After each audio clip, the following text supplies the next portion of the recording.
வணக்கம் நேயர்களே, தெய்வ தரிசனம் நிகழ்ச்சியின் மூலமாக தொடர்ந்து நவகிரக ஸ்தலங்களை தரிசனம் செய்து கொண்டு வருகிறோம். சென்ற வாரம் சனீஸ்வரருடைய அருளை பெற்ற நாம இந்த வாரம் ராகுவின் அருளை பெறப்போகிறோம். திருமணம்ன்றது மனிதர்களுடைய வாழ்க்கையில் மிகவும் முக்கியமான கட்டம். ஜாதகத்துல 7வது இடத்துல ராகு இருந்தா திருமணம் தடைப்படும். அப்படிப்பட்டவர்கள் ராகு பகவானை வழிபடுதல் மிகவும் அவசியம். திருநாகேஸ்வரத்துல இருக்கிற ஸ்ரீ நாகநாத சுவாமி திருக்கோவில் சிறந்த ராகுஸ்தலம்.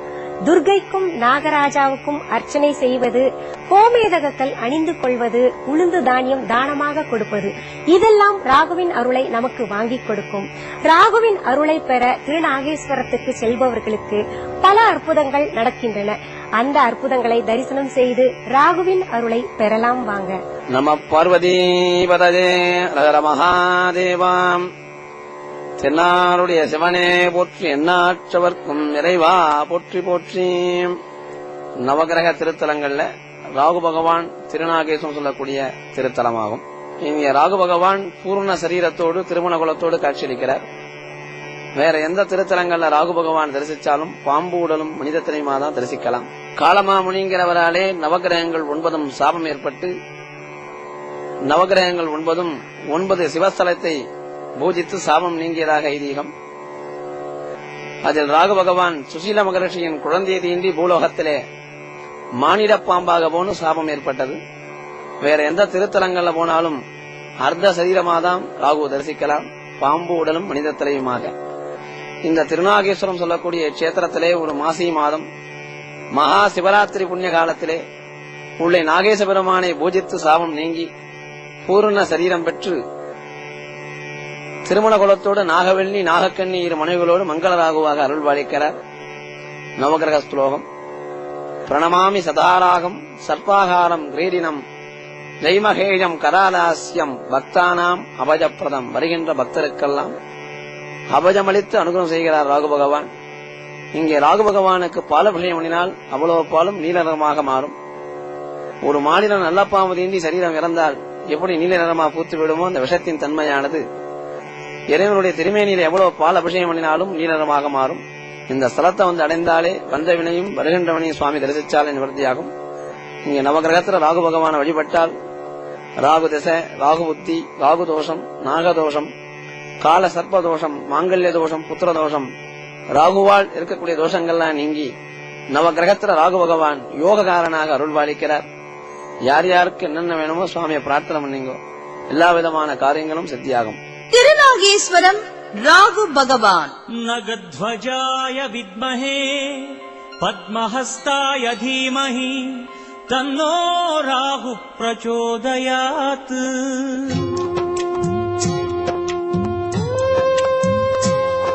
நலம் தருகின்ற நவகிரக திருத்தலங்களின் வரிசையில் ராகு பகவானுக்குரிய விசேஷ திருத்தலத்தை இன்று நாம் தரிசிக்கப் போகிறோம்.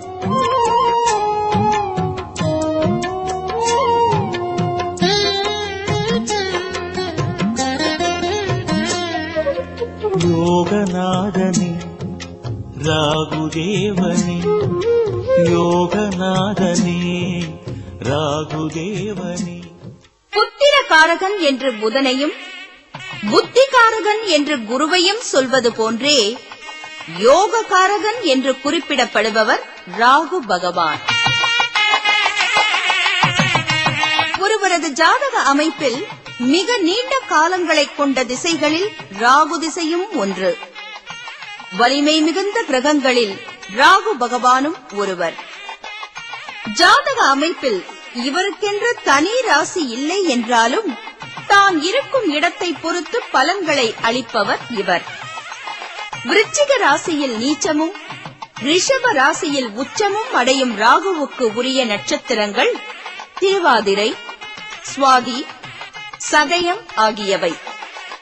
ஒருவருடைய ஜாதக அமைப்பில் ராகு வலிமை பெற்றிருந்தால் அந்த ஜாதகர் அடுத்தடுத்து வெற்றி பெறுவார் என்பார்கள். அவ்வளவு வல்லமை அளிக்கக்கூடியவர் ராகு பகவான்.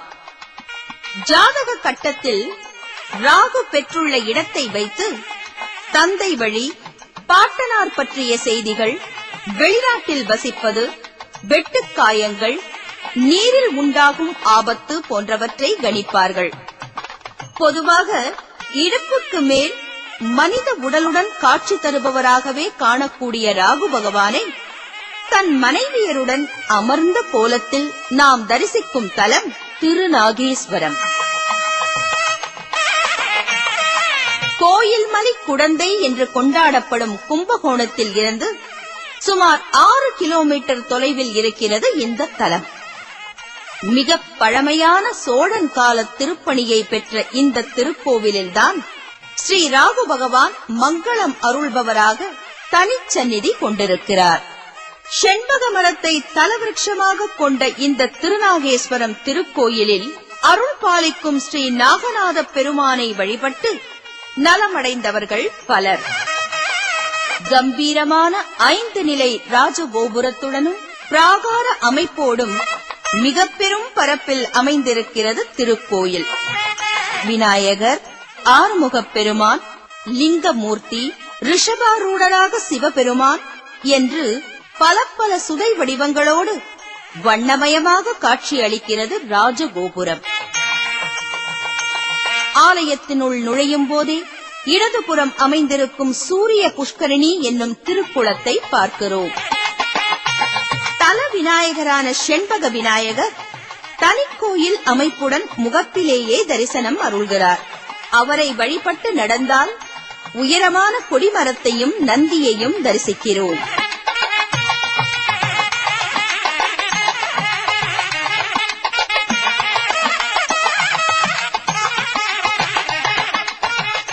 அரசனாக விளங்கிய குலோத்துங்கன் என்கிற அனையாய குலோத்துங்கனின் பேரமைச்சரான சேக்கிழார் பெருமானுக்கு இந்த நாகநாதரிடம் பெரும் ஈடுபாடு உண்டு.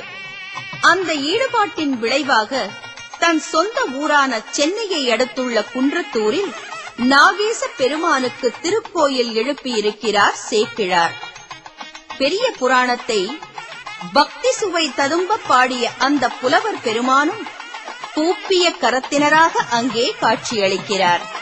சேக்கிழாரை ஈர்த்த நாகநாத பெருமான் கோவில் கொண்டுள்ள இந்த திருநாகேஸ்வரம் திருநாவுக்கரசர், திருஞான சம்பந்தர், சுந்தரர் ஆகிய மூவராலும் பாடப்பட்ட தலம்.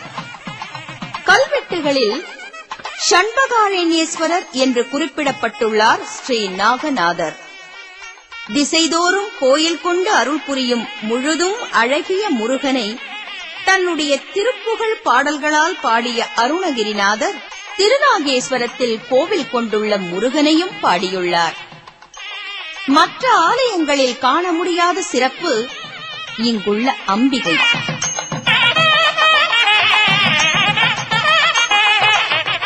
கிரிகுஜாம்பிகை என்ற பெயருடன் தனி கோயில் கொண்டு நின்ற கோலத்தில் தரிசனம் தருகிறாள் அம்பிகை. தேவியின் இருபுறத்திலும் திருமகளையும் கலைமகளையும் தரிசிக்கிறோம். வாணி எனப்படும் கலைமகளாலும் ரமா என்று சொல்லப்படும் திருமகளாலும் ஆராதிக்கப்படுபவள் என்று லலிதா சகசரநாமத்தில் சொல்லப்படுவதை போன்றே இங்கு காட்சியளிக்கிறாள் அம்பிகை. கம்பீரமாக படமுயர்த்தியவாறு நிற்கும் நாகங்களின் முன்னிலையில் தீபமேற்றிக் கொண்டிருக்கிறார்கள் பக்தர்கள். நாகம் சக்தியின் வடிவம். நம் உடலுக்குள்ளேயே மூலாதாரத்தில் சுருண்டு கிடக்கும் ஆற்றலை பாம்பாக உருவகம் செய்து ஆடு பாம்பே என்று பாடியிருக்கிறார்கள் சித்தர்கள். சிவபெருமானுக்கு அணிகலனாகவும் திருமாலின் பஞ்சனையாகவும் பாம்பை சொல்வதன் உட்பொருள் இதுதான். நாக வடிவின் முன்னே எரிந்து கொண்டிருக்கின்றன தீபங்கள். சாயா கிரகங்கள் என்று சொல்லப்படும் ராகு, கேது இருவருமே நாக அம்சங்கள்தான்.